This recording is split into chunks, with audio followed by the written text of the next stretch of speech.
Hello friends, myself Radhika Sharma and welcome back to my channel NCERT Mathematics।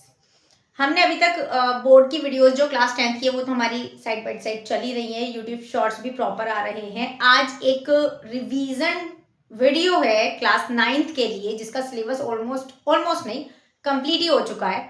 तो अभी chapter number 1 number system and chapter number 2 polynomials का एक revision वाली video है। इसमें quickly हम वो डिस्कस करेंगे कि किस तरह के क्वेश्चंस आपके एग्जाम में आपको वहां मिलेंगे या किस तरह से आपको उनको सॉल्व करना है या कौन कौन सी टर्म्स डेफिनेशंस हम वहां पर एज अ क्वेश्चन वहां देख सकते हैं। तो आ जाओ जल्दी से आइडेंटिफाई। और हाँ, इस वीडियो का लिंक आपको जो चैप्टर नंबर 1 की और 2 की चैप्टर की वीडियोस का लिंक है वो डिस्क्रिप्शन बॉक्स में मिल जाएगा। ठीक है। Identify whether following numbers are rational और irrational। आपको ये बताना है कि इन सब नंबर्स में से कौन से रैशनल है और कौन से इरैशनल है। देखो, सबसे पहले ये पता होना चाहिए रैशनल और इरैशनल क्या थे। उस समय तो आपको पता थे, एक बार क्विकली देख लेते हैं। रैशनल क्या होते हैं? जो हमारे p अपॉन क्यू की फॉर्म में होते हैं, यानी कि जिसके अपॉन में डिनोमिनेटर की कुछ ना कुछ वैल्यू जरूर हो, बट डिनोमिनेटर यानी कि q is not equal to 0 होना चाहिए फॉर रैशनल। तो रैशनल के लिए देखो, यहाँ पर ए पार्ट को सॉल्व करोगे तो 0.25 को मैं लिख सकती हूँ 25 अपॉन इस पॉइंट के लिए 1 माना, पॉइंट के बाद में जितने डिजिट उतनी जीरोस लिख दी। ठीक है। अभी क्या होगा यहाँ पर 25 से जब आप इसे काटोगे 25 1 जा 25 4 जा 100 होता है, तो 1/4 is a p upon q की फॉर्म और q is not equal to 0 है, तो ये रैशनल नंबर हो गया। तो यहाँ लिखेंगे आप rational number. Okay. Second point क्या है आपका 0.333 एंड सो ऑन।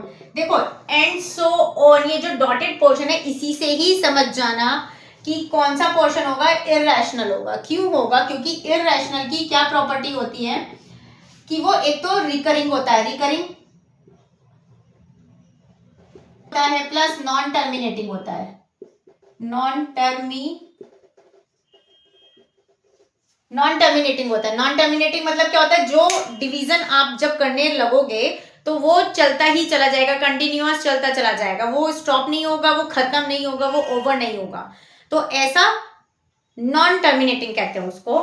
तो देखो डॉट डॉट डॉट क्या बता रहा है ये कि कंटिन्यूअसली डिवीजन चलता जा रहा है, तो साफ साफ पता लगा रहा है ये इरैशनल है। ओके। सी पॉइंट क्या है आपका √7। हमें पता है सारे रूट्स वाली वैल्यूज क्या होती हैं? इरैशनल होती हैं। इरैशनल हो गया। डी पे आओ, √16 ये मैंने जानबूझ के दिया है क्योंकि मुझे पता था जब सी पार्ट में मैं ये बोलूंगी सारे रूट वाली टर्म्स इरैशनल होती हैं, तो डोंट बी कंफ्यूज्ड, क्योंकि √16 की वैल्यू 4 होती है और 4 is a simple natural number but we can write upon fraction on 1। हम 1 को फ्रैक्शन में लिख सकते हैं। सो 4/1 यानी कि p अपॉन क्यू की फॉर्म हुई ना, पर यहाँ ये p अपॉन क्यू नहीं लिखना है, यहाँ क्या लिखना है? डायरेक्ट आंसर लिखना है आपको, दैट इज रैशनल नंबर। ठीक है। अच्छा, अक्सर डेफिनेशंस आ जाती है natural number, whole number, integers, real number, irrational number, और अक्सर इरैशनल के तो एग्जाम्पल भी पूछ लेता है। तो नेचुरल नंबर क्या होते हैं? जो 1 से लेके इनफाइनाइट काउंटिंग नंबर्स होते हैं। होल नंबर क्या होते हैं? जिसमें 0 इंक्लूड हो जाता है, वो होल नंबर्स होते हैं। इंटीजर्स क्या होते हैं? जिनमें माइनस की टर्म्स और इंक्लूड हो जाती है, -3, -2, -1 एंड सो ऑन, ये आ गए आपके इंटीजर्स। ठीक है। रियल नंबर क्या होते हैं? रियल नंबर होते हैं दो तरह के, रैशनल, इरैशनल। तो यहाँ पे रियल नंबर अगर आपसे आता है कि डिफाइन रियल नंबर्स, तो आपको वहां पर रियल नंबर्स के दोनों पार्ट्स को डिफाइन करना पड़ेगा विद एग्जांपल। ये अक्सर 1 मार्क्स से 2 मार्क्स का क्वेश्चन आ जाता है। इरैशनल नंबर अभी जस्ट मैंने बताया, ठीक है, उसको अच्छे से प्रैक्टिस में करना। अक्सर ये डिवाइड करवाने के लिए पूछ लेता है, कैसे करेंगे? 13/1 है, वो सॉरी 13/5 ए पार्ट है, ये 13/5 है, 5 से इसे डिवाइड करो, 5 2 जा 10, 3 बचा, पॉइंट लगाया, 5 मतलब पॉइंट के बदले 0 लगाई, 5 6 जा 30, खत्म कहानी इसकी। जब ये डिवीजन खत्म हो चुका है तो ये टर्मिनेटिंग की कैटेगरी में जाएगा, टर्मिनेटिंग। क्लियर? अगर ये कंटिन्यूअसली चलता रहता तो ये नॉन टर्मिनेटिंग की कैटेगरी में जाएगा। क्लियर? तो ये आगे आप इसे कर सकते हो, 8 से इसको डिवाइड करोगे, 3 से इसको डिवाइड करोगे, जब इसको इससे डिवाइड करोगे कंटिन्यूअसली चलता रहेगा, ये एंड नहीं होने वाला है। और रिपीटेड आएगा, रिपीटेड मतलब रिकरिंग, तो रिकरिंग का दूसरा नाम क्या है? रिपीटेड, तो वो भी नॉन टर्मिनेटिंग और रिकरिंग की कैटेगरी में जाएगा। ठीक है, show on the number line. अक्सर आपके इस चैप्टर में ऐसे क्वेश्चन है √2, √3, √5, √7, इस तरह के क्वेश्चन हैं जो नंबर लाइन पे शो करने हैं। तो डिस्क्रिप्शन बॉक्स में इस चैप्टर इस तरह के क्वेश्चंस की वीडियो का लिंक है, आप वहां से देख सकते हो और वहां पर इसको अच्छे से प्रैक्टिस में करना, क्योंकि एक ना एक क्वेश्चन तो वहां पर आपको रखा हुआ मिलना है। Okay, what is a polynomial? अक्सर ये क्वेश्चन 1 मार्क्स में डिफाइन करने के लिए आ जाता है। ठीक है, तो व्हाट इज पॉलिनोमियल क्या होता है? अ पॉलिनोमियल इन वेरिएबल्स, क्योंकि जो पॉलिनोमियल होते हैं उसमें वेरिएबल्स होते हैं। वेरिएबल्स कौन से वाले? एक्स, वाई, जेड, मतलब ए से लेके जेड तक कोई भी अल्फाबेट आपको मिल जाता है वो वेरिएबल ही होता है। वेरिएबल क्या मतलब होता है वेरिएबल का? ऐसा वेरिएबल, मतलब वेरिएबल वो होता है जिसकी वैल्यू चेंज होती रहती है, वेरी करती रहती है, उसे ही वेरिएबल कहते हैं। और कांस्टेंट जस्ट फिक्स होता है कि अगर 2 है तो 2 ही है, आप 2 की जगह 3 नहीं लिख सकते हो। तो कांस्टेंट मींस फिक्स्ड वैल्यू और वेरिएबल मींस वेरी करता है, जिसकी वैल्यू चेंज होती रहती है। आइए इस पे, a polynomial in variable is an algebraic expression. Algebraic expression होते हैं वो ऑफ द फॉर्म, इस तरह की फॉर्म होती है ये पॉलिनोमियल्स की। ठीक है, वेयर an -1, a1, a0 ये सब रियल नंबर होते हैं। और n क्या होता है? ये जो n ये सब आ रहे हैं, ये हमारे नॉन नेगेटिव इंटीजर्स होते हैं। फॉर एग्जाम्पल जो ये एग्जाम्पल आपको दे रखा है। क्लियर? तो ये डेफिनेशन आप राइट डाउन कर लेना। ठीक है, find degree of the polynomial, this one, आपको एक एल्जेब्रिक एक्सप्रेशन इसे कहते हैं जो एल्जेब्रिक फॉर्म में दिया हुआ होता है। ठीक है, इसकी डिग्री बतानी तो सिंपल है, ये एक ट्रायनोमियल है।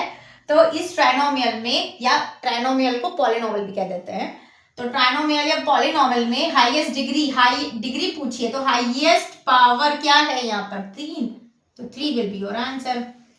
Which of the following is a polynomial? आपको ये बताना है कि इन सब में से पॉलिनोमियल कौन सा है। देखो, पॉलिनोमियल के लिए हमने अभी बात की, पॉलिनोमियल में क्या होती है? पावर फिक्स होती है, होल नंबर होती है। तो क्या होता है, अगर यहाँ पर जैसे हाईएस्ट पावर क्या है? यहाँ 2 है, सिंपल है, कोई दिक्कत नहीं है, तो ये पॉलिनोमियल है। आगे आओ, यहाँ x की पावर हाफ हो जाएगी, यानी √x+1 को x की पावर हाफ +1 लिख सकते हैं।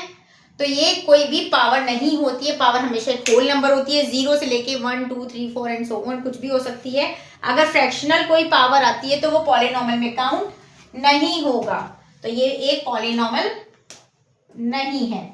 सेम ऐसे ही ये भी देखो, 1/x है और 1/x को x की पावर -1 ही तो लिखेंगे जब ऊपर लेके जाएंगे, तो अगेन होल नंबर तो है नहीं माइनस वाला टर्म, तो ये एक होल नंबर नहीं है, यानी the power of x is not a whole number, it is a integer and we always consider that polynomials highest power should be in whole number.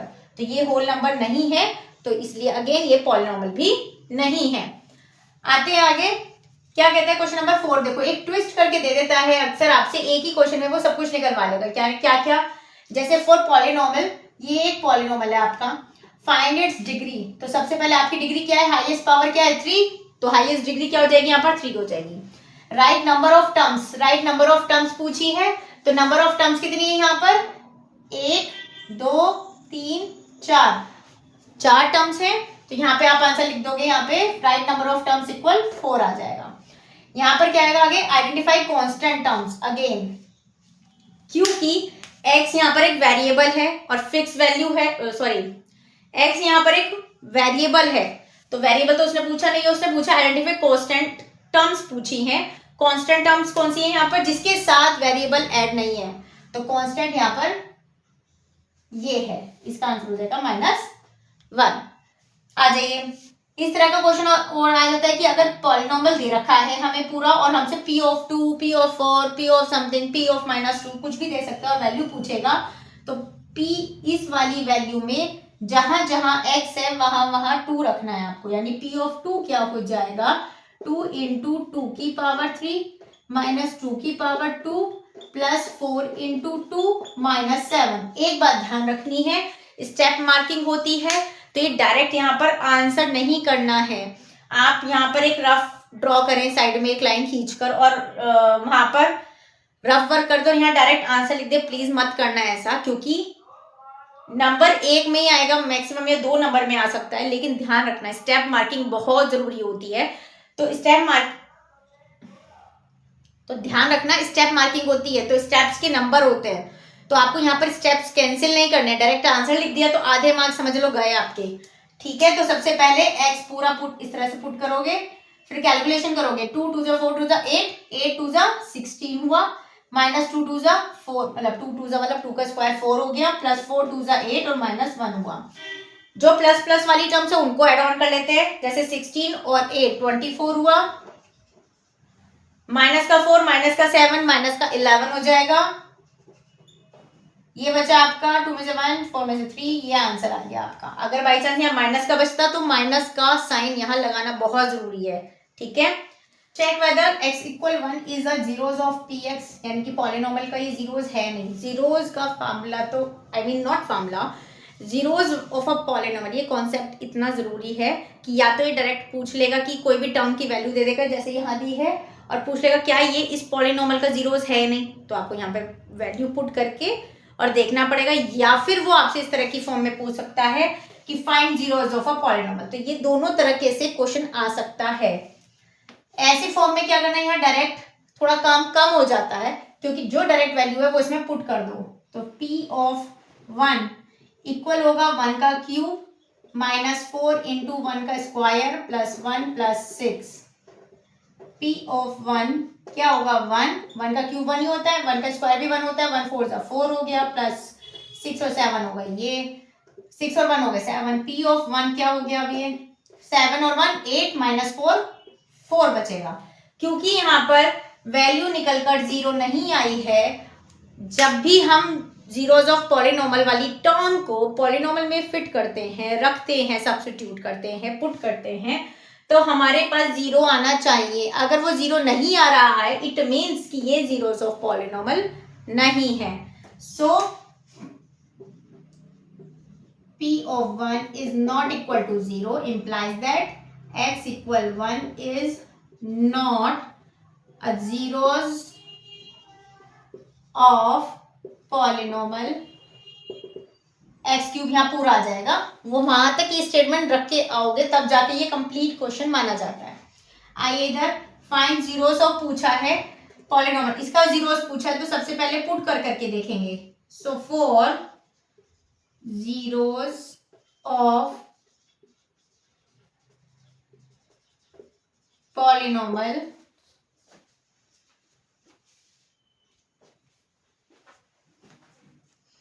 Value put करो, put x equal 2 रखा जैसे, तो 2 p of 2 equal हो जाएगा 2 का square -5 into 2 +6। तो imply that p of 2 हो गया आपका 2 का स्क्वायर 4 -5 2 10 +6। क्या है आंसर, 6 4 10 होते हैं, और 10 में से 10 गया, 10 में से 10 गया 0। सो यहाँ लिखोगे सेम जैसे यहाँ पे लिखा था कि so p of 2 is equal to 0। So x -2 या x equal to is a zeros of polynomial. ये मोस्ट इंपॉर्टेंट है, यहाँ पर ये फैक्टराइज करने के लिए आते हैं। जब तो फार्मूले सारे इस चैप्टर में जितने भी हैं, पॉलिनोमियल के चैप्टर में जितने भी फार्मूले हैं रट लेना पूरे। एक वो आती है, क्या बोलते हैं, स्टिकी नोट्स आते हैं, स्टेशनरी की शॉप पे मिलेंगे, उस पर वो सारे फार्मूलेज लिखो और अपना जहाँ सोते हो, जहाँ या फिर कबर्ड है, बुक्स की शेल्फ है, वहां पर उन्हें पेस्ट कर दो। डेली आते जाते जब भी उन पर नजर पड़ेगी वो अपने आप दिमाग में फीड ऑन होते चले जाएंगे, तो कभी भूलोगे भी नहीं। टिप सही है आपके लिए।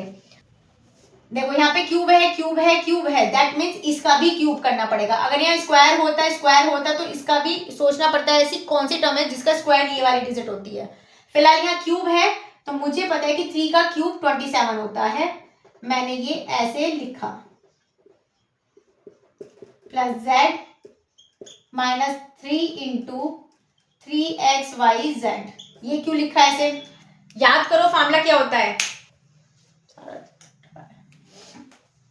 नाउ यूजिंग आइडेंटिटी या फॉर्मूला व्हाटएवर, कौन सा था फॉर्मूला, क्या था, ये था x cube plus y cube plus z cube minus 3xyz, क्या होता है x plus y plus z, आगे x square plus y square plus z square minus x y minus y z minus z x, ये formula होता है। अब इसमें ये यहाँ पर फिट कर दो, तो ये हो गया आपका। यहाँ पर ध्यान रखना है जहां जहां x है वहां वहां 3x आएगा, ठीक है, तो 3x रखो यहाँ पर, ये आ जाएगा। मेरे पास स्पेस थोड़ा कम है तो अपने हिसाब से ये पूरा लिखना, उसके बाद करना। x की जगह 3x आएगा प्लस y की जगह y, z की जगह z, x का स्क्वायर है दैट मीन्स इसका स्क्वायर करोगे तो 3x का स्क्वायर प्लस y की जगह y है, z की जगह z है, तो y square plus z square minus दोनों की प्रोडक्ट है माइनस एक्स वाई, यानी दोनों की प्रोडक्ट यानी 3xy माइनस इन दोनों की yz ही रहेगी माइनस z और इंटू दिस वन यानी कि 3zx। अब अगले इस ब्रैकेट में क्या लिखेंगे आप, यहीं पे छोड़ना है, बस अगले वाले में इसका स्क्वायर करके लिख देना 9x स्क्वायर, बाकी तो सेम एज इट इज रहेगा, ठीक है। फार्मूला जरूर लिख के आना है, हाईलाइट करके आओगे, इनफैक्ट ब्लैक पेन से प्रॉपर यूजिंग लिख के आना कि यूजिंग दिस आइडेंटिटी, और ये ब्लैक बॉक्स में ब्लैक कलर से मतलब ब्लैक पेन से इसे बॉक्स में बंद कर देना, जिससे एग्जामिनर जब कॉपी चेक करते हैं, टीचर जब कॉपी चेक करते हैं, उनको हाईलाइट हो जाता है, अच्छा इस बच्चे को ये वाला फॉर्मूला पता है, दैट मीन्स फिर उसने अप्लाई भी कर रखा है, तो फुल ऑन मार्क्स पहले ही मिल जाते हैं। ये अट्रैक्शन होता है टीचर का पॉइंट ऑफ व्यू का, कि वो पूरे क्वेश्चन को चेक नहीं करते हैं कभी भी मैथ्स में। ध्यान रखना, कोई थ्योरेटिकल एग्जाम है जैसे एसएसटी, इंग्लिश, साइंस या फिर मैथ्स का ही देख लो, इतने लॉन्ग लॉन्ग क्वेश्चन होते हैं, इतनी सारी notebooks I mean exam sheets check करनी होती है, तो वो पूरा सॉल्यूशन कभी नहीं देखते हैं। आप जितनी चीज़ों को हाईलाइट करोगे उतना नंबर अट्रैक्ट करेंगे टीचर से आपकी शीट में, तो ध्यान से फार्मूला जो भी हो उसको ब्लैक कलर से या बॉक्स में उसको बंद करके आओगे, प्रॉपर जो पूछा है उसको मेंशन करोगे। प्रूफ करने के क्वेश्चन है तो पहले गिवन लिखोगे, उसके बाद टू फाइंड सॉल्यूशन, या प्रूफिंग है तो टू प्रूफ दैट लिख के आओगे, फिर कंस्ट्रक्शन है उसे भी हाईलाइट करोगे, तो ध्यान रखना इन चीजों का। आगे आइए इस पर, इसके आगे बस क्या एक स्टेप और लिखना है, इसका स्क्वायर करके लिख देना, बाकी सेम एज इट इज आएगा। इसमें देखो क्यूब है तो अगेन हमें इसका ऐसी डिजिट सोचनी है, किसका क्यूब होता है 64, 8 का नहीं 4 का, 343 किसका क्यूब होता है 7 का। 9th और 10th की स्पेशल बच्चों के लिए कह रही हूँ कि ध्यान से ना, जितने स्क्वायर रूट्स और क्यूब रूट्स या जितने स्क्वायर्स और क्यूब्स होते हैं ऐसे फिंगर्स पे टिप्स पे याद कर लो, कैसे 1 से लेके एटलीस्ट 30 तक आपको स्क्वायर्स याद होने चाहिए। इनका जो रिजल्ट है वो यहाँ मिलता है, जब कैलकुलेशन करते हो ना तो इतनी ये 343 अब कहाँ ढूंढते फिरोगे, किसका क्यूब कितना, टाइम का प्रेशर, एग्जाम का प्रेशर, वहाँ कुछ नहीं होता। अगर आपको याद है 343 7 का क्यूब है, बस आपने अपनी 2 मिनट बचा लिए और क्यूब से याद कर लो एटलीस्ट 15 to 20 तक, इतना एनफ है आपके लिए। अब हमें पता है यूजिंग कौन सा, यहाँ पे ब्लैक पेन से लिख के आओगे बॉक्स में बंद करके, यूजिंग फार्मूला या identity sorry a cube minus b cube equal क्या होता है, यहाँ माइनस का साइन है तो यहाँ माइनस ही आएगा, यहाँ माइनस है तो अंदर समय प्लस रहेगा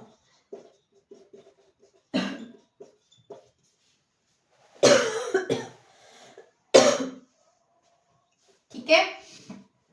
पुट करो यहाँ पर, ये रहा ए और ये रहा बी, अब कर दो a माइनस बी, तो यहाँ लिखेंगे हम, यहाँ लिखोगे 64m cube minus 343n cube equal होगा a माइनस बी यानी कि 4m माइनस 7n, फिर पहले का स्क्वायर 4m का square plus 4m into 7n plus 7n का स्क्वायर।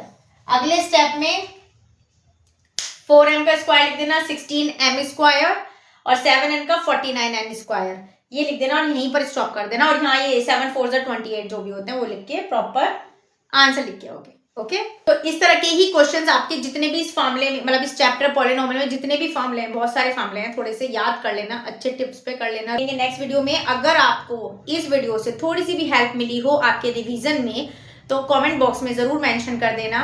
और एक आगे आने वाली वीडियो में, यानी कि इसके बाद जो वीडियो आएगी उसमें चैप्टर नंबर 3 4 5 तीन चैप्टर का एक साथ रिवीजन करेंगे। तो अच्छे लगे तो लाइक शेयर सब्सक्राइब नहीं भूलना है। कमेंट बॉक्स में लिख देना रिवीजन डन, मैं समझ जाऊंगी कि आपको हेल्प मिली है। ठीक है, तो मिलते हैं नेक्स्ट वीडियो में, तब तक के लिए बाय।